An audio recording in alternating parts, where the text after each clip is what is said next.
Okay, so today we're going to be doing an engine oil change on this Ford Mustang. It's a 2025 with the 5.0 engine. So I'm just going to go ahead and remove the oil cap so the oil drains a little faster. And now we're going to go ahead and get underneath the vehicle. Okay, now we're down underneath the vehicle and you can see the drain plug is right here. It's a 16mm bolt, so you're going to need a 16mm socket.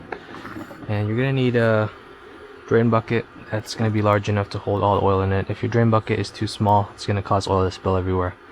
So we're going to go ahead and just loosen it and remove the drain plug. This one actually looks pretty clean. Looks like they just had an oil change done, but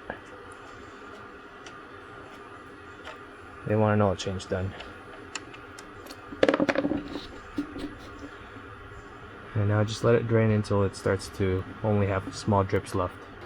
And while this is draining, we can go ahead and actually remove this under panel here. It's just a bunch of 7mm bolts that we're going to have to take off.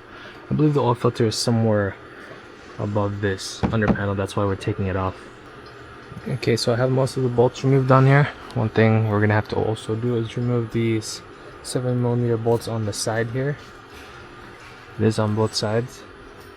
And you're also going to need a clip remover to remove these clips.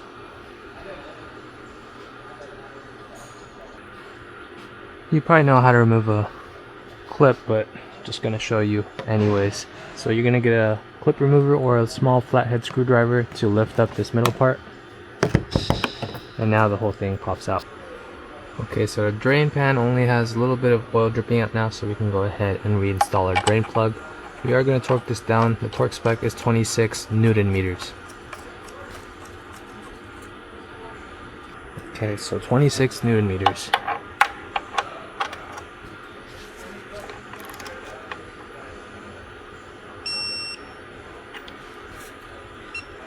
Okay, now put your drain pan underneath where the oil filter is. And I have this special claw remover for an oil filter. There are different types of oil filter removal tools. This isn't necessarily the best, it's just the one I have.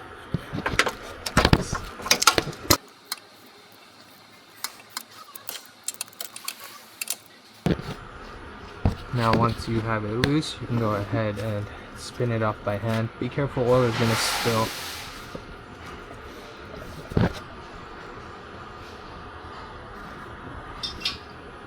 Maybe just let it drain for a few minutes so that most of the oil in there gets taken out. Okay, now I think we could take it out. It's still gonna spill a little more. Try to hold the filter facing up so that the oil doesn't spill on you.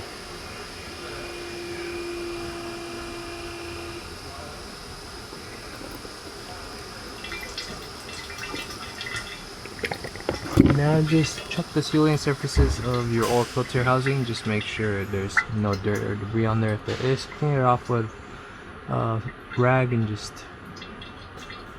make sure it's nice and clean before you reinstall your new filter. Okay, now we're gonna go ahead and put this oil filter back on, this new one. And this step is kind of optional. There are plenty of arguments against it and plenty of arguments for it. But I don't see any harm in doing it, so we're going to go ahead and prime this oil filter. So just get some clean oil and just fill it up.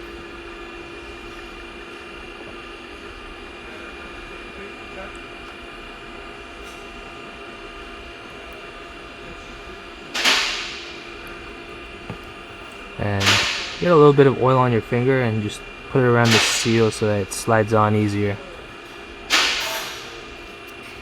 Now we're going to go ahead and carefully put this filter back on, trying not to spill anything.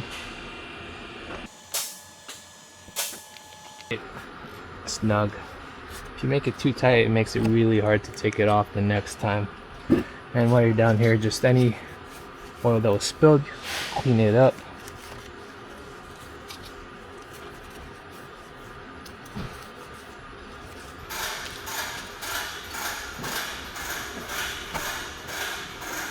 Now it's time to put that under panel back on. Okay, so now we're going to go ahead and put oil back into the engine. I'm going to be using a funnel, and the specification for this vehicle is about 9.5 quarts, but I did prime the engine oil. So we're going to put about 9 quarts and then see what the dipstick level is at and add as necessary.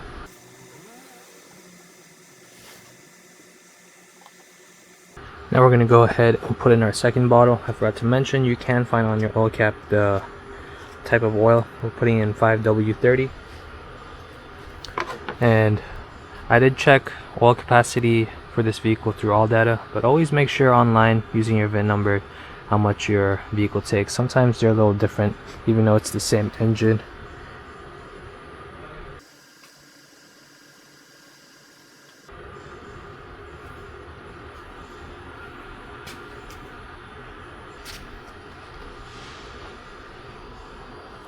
Okay, so now we're going to go ahead and check the dipstick to see if we need to add a little more. So first you want to take the dipstick out and clean it.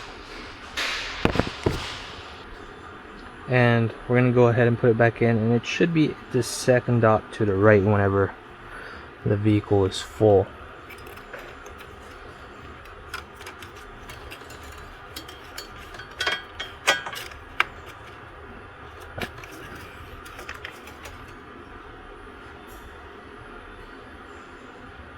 It looks like we're right at that second mark, so this is enough oil to put in the vehicle. We're gonna go ahead and reset the oil light after putting the oil cap back on. So take your funnel out, and don't forget to put your oil cap. So you're gonna wanna go ahead and turn on the ignition until you see check engine light and a couple other lights on, and then you're gonna go to home and then vehicle, and scroll all the way down to the oil light, and it says here to press and hold to reset, so we're going to go ahead and do that.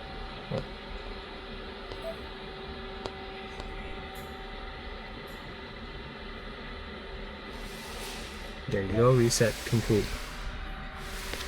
And you're almost done with your oil change. Just maybe drive it around a little, or at least start your engine. Make sure you don't have any leaks anywhere. And after you get your vehicle warmed up a bit, it's good to check the oil level again.